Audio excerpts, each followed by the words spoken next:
kind of call this like an update on the Grease Monkey Garage. I put out a video over the weekend. I got the 4-door, I towed it over here, had a hell of a time. A lot of things went wrong. Just off the top of my head, I forgot my keys when I went to go pick up the car. The car had a dead battery.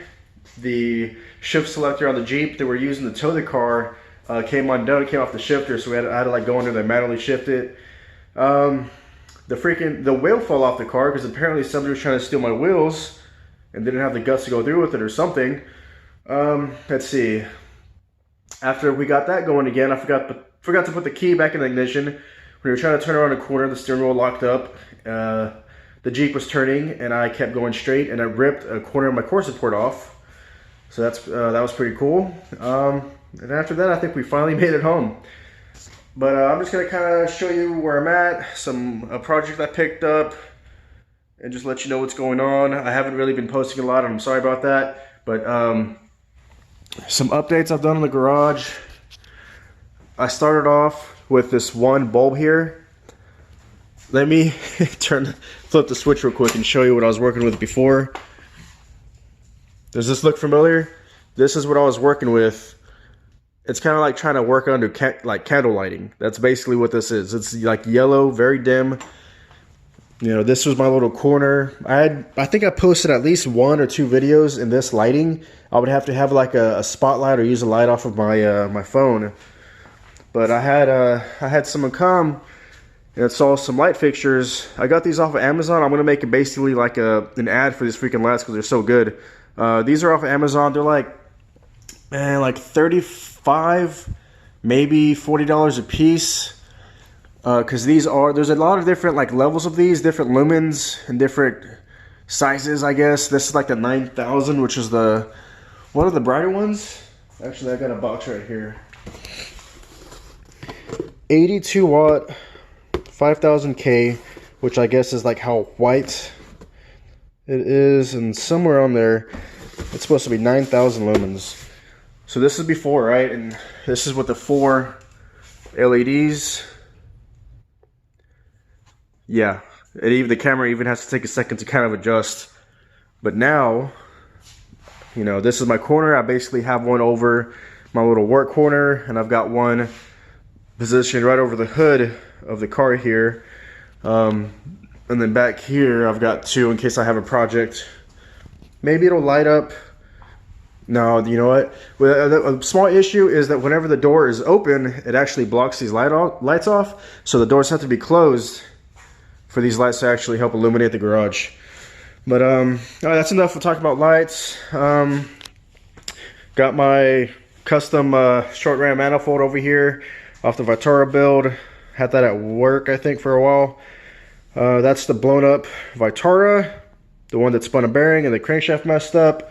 This is my 2-door, threw a rod out of the block.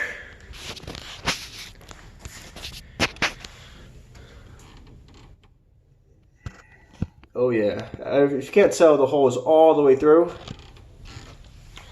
And you might have noticed this guy right here. This is a 5.3 liter LS based engine, and I'm gonna use this just to kind of create some content. I don't have any plans as far as like sticking this in anything in particular. I'm just gonna kind of freshen it up, go through it and build it up, and maybe I'll come across something to actually swap it into one day. But I've noticed I have some LS cam swap videos on my channel and they do really good, so I'm just gonna kind of try to create some LS content. This was actually free because the previous owner threw a rod, and I was looking at it, right, and it has like a scratch in the bore. Where's it at? It's actually pretty minor. There it is. It's got a scratch right there. The block isn't cracked or anything like that. It's just got this little scratch.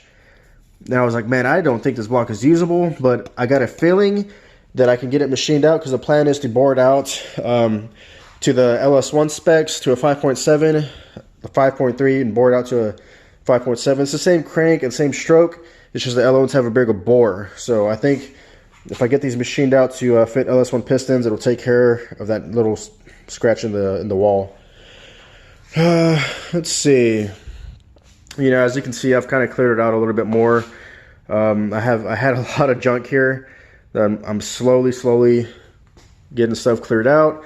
Next up, I need to get rid of this freezer. I think I'm gonna go ahead and get rid of this desk. I just want this to be a YouTube Grease Monkey Garage, and that's it. It's gonna be kind of like my studio. But if you can see my last video of how bad the four-door got messed up, I gotta show you. It's really worth watching. That video is hilarious.